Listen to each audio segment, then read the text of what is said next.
रावलपिंडी में एहतजाज पर कायम मुकदमात में नामजद मुल्जिमान की गिरफ्तारियों में तेजी आ गई है।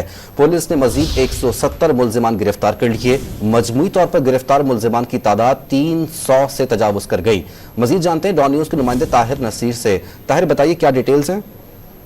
ये देखिए, 28 सितंबर को लियाकत बाग में पीटीआई के एहतजाज के दौरान जलाओ गिराओ तोड़ फोड़ पर दर्ज मुकदमात के सिलसिले में रावलपिंडी पुलिस ने नामजद मुल्जिमान की गिरफ्तारियों में तेजी लाना शुरू कर दी और उनके घरों में जो मुल्जिमान नामजद हैं उनके घरों में छापे मारे जा रहे हैं। पुलिस हुकाम का ये कहना है कि जो मुकदमात दर्ज किए गए उनमें नामजद मजीद 170 मुल्जिमान को गिरफ्तार कर दिया गया और अब तक मजमूई तौर पर 300 से ज्यादा मुल्जिमान गिरफ्तार किए जा चुके हैं। मुल्जिमान की गिरफ्तारी के लिए सोशल मीडिया पर मौजूद वीडियो से भी शिनाख्त की जा रही है और इसके अलावा सेफ सिटी कैमरों से फुटेज हासिल की जा रही है, उनसे भी मदद ली जा रही है। एसएसपी इन्वेस्टिगेशन की पुलिस टीमों को नामजद मुल्जिमान को गिरफ्तार करने के लिए तमाम मसाइल बुरेकार लाने का हुक्म दिया और इस हवाले से तमाम जितने भी इलाकों में सीसीटीवी कैमरे लगे हैं उनकी रिकॉर्डिंग इकट्ठी की जा रही है और मुल्जिमान को गिरफ्तारियों के लिए उनके घरों में छापे भी मारे जा रहे हैं। 300 से ज्यादा मुल्जिमान अभी तक गिरफ्तार हो चुके हैं। जी, बहुत शुक्रिया आपका।